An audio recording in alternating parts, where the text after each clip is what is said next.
Assalamualaikum warahmatullahi wabarakatuh. Sahabat pejuang lunas hutang, kembali kita bertemu melalui video ini dalam rangka bagaimana kita berikhtiar untuk bisa membaca dan menulis agar kita bisa menemukan jalan untuk menyelesaikan kewajiban-kewajiban kita.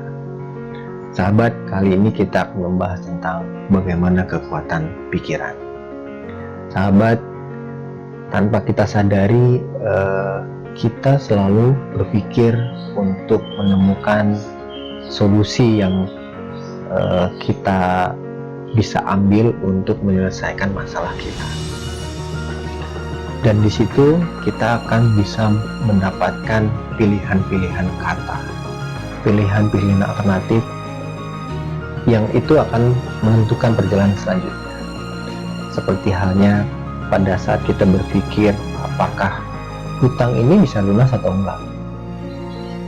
Jadi terkadang tanpa kita sadari, hutang yang menjadi beban kita itu jumlahnya melebihi dari kemampuan kita.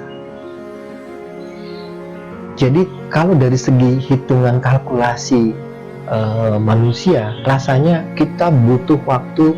Misalnya kita punya hutang 1 miliar, yang saat ini kita punya penghasilan juga nggak ada. Jadi apa sanggup kita untuk melunaskan tersebut?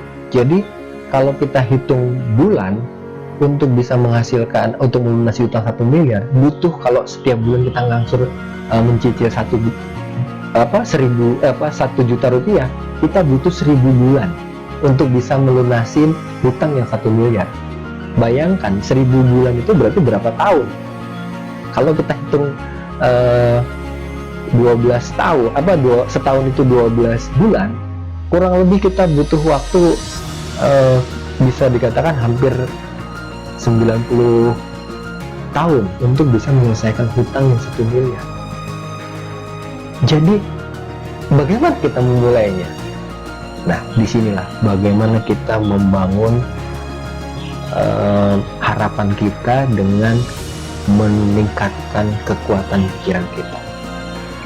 Sahabat yang diberkahi oleh Allah SWT, kita semua punya beban untuk menyelesaikan hutang kita yang masing-masing tentunya nilainya sudah, menurut kita sudah berat. Terlepas itu nilainya mungkin di bawah 10 juta,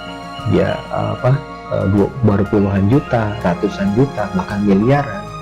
Itu semuanya secara beban sama. Yang membedakan adalah bagaimana kita mensikapi. Jadi yang pertama adalah bagaimana kita mempunyai pemahaman, ayo kuasai pikiran. Karena kalau tidak kita kuasai pikiran, maka pikiran yang akan menguasai kita. Jadi awalnya kita harus bisa melakukan aktivitas yang harus waspada terhadap pikiran-pikiran yang mengganggu kita, terhadap pikiran-pikiran yang akan membuat segala yang kita lakukan itu menjadi tidak produktif. Jadi pikiran itu diawali dengan data-data atau kata-kata yang kita masukkan ke dalam pikiran kita setiap harinya. Jadi kalau kita ibaratkan tubuh kita itu membutuhkan makanan, makanan itu masuk melalui mulut kita, dan apa yang kita makan, maka keluarnya juga akan sama dengan apa yang kita makan. Dalam hal ini misalnya teman-teman makan durian, kemudian pada saat yang keluar aromanya apa? Tentu aroma durian. Begitu pula juga pada saat teman-teman makan buah nangka. Pada saat teman-teman ngomong ke depan ke teman kita, kemudian teman kita langsung mencium aroma nangka, sehingga langsung bisa mengira, oh kamu habis makan nangka ya? Iya, karena saya kemarin baru makan nangka, maka aroma mulut kita adalah yang keluar nangka. Nah, begitu pula juga pikiran kita. Ternyata pikiran kita juga butuh makan. Pikiran kita juga butuh asupan. Bahkan secara konsumsi, secara jumlah itu jauh lebih banyak dibandingkan mulut. Karena kalau mulut itu ada kenyangnya, tapi kalau otak pikiran kita itu nggak ada kenyangnya. Setiap detik otak kita akan mendapatkan masukan dari panca indera kita, baik dari mata, dari telinga, dari panca indera kita akan tahu. Dan itu kita harus pilih. Kenapa? Karena kalau kita tidak waspada, kita tidak kritis, maka yang masuk ke dalam pikiran kita adalah pikiran-pikiran yang tidak produktif. Jadi awal kita melakukan sebuah rencana besar diawali dengan bagaimana kita menguatkan pikiran kita. Dan semuanya itu diawali dengan kita membaca dan menulis. Contoh, kalau misalnya tadi kita punya utang 1 miliar, bagaimana kemudian kita membuat rencana 1 miliar ini akan diselesaikan dalam jangka waktu berapa tahun. Kalau kita anggaplah kita kasih waktu 5 tahun, maka 1 miliar itu akan diselesaikan dengan cara setiap tahun kita harus mengumpulkan uang kurang lebih 200 juta. Kalau kita breakdown lagi, 200 juta 1 tahun kita bagi 10 bulan misalnya, berarti kita butuh setiap bulan itu mengumpulkan 20 juta. Kebayang 20 juta berarti dari mana kalau saat ini kita tidak punya peluang apapun. Tapi selama kita yakin kekuatan pikiran kita setting, maka secara potensi, secara peluang akan mendekat. Karena tidak ada yang mustahil selama kita berjuang, selama kita berusaha, tidak ada yang mustahil. Untuk itu, sahabat, di saat kita tidak punya apapun yang ingin kita lakukan, mari berlatih menguatkan pikiran kita.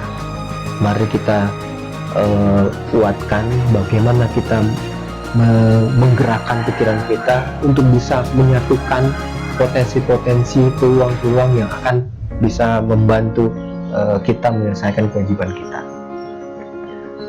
Saya pernah merasakan bagaimana dulu tahun di awal 2003 saya mempunyai pikiran bahwa saya harus punya sebuah lembaga pendidikan, karena saya punya semangat untuk bisa mengajar, bisa memberikan motivasi buat orang lain. Dan tanpa sadar apa yang saya cari, apa yang saya lakukan adalah yang terkait dengan motivasi, terkait dengan pendidikan. Meskipun profesi saya bukan sebagai seorang guru, meskipun saya tidak bekerja sebagai guru setiap hari, tapi akhirnya saya berlatih setiap hari tanpa sadar, dan ada orang yang menghargai apa yang saya sampaikan. Dan qadarullah, ternyata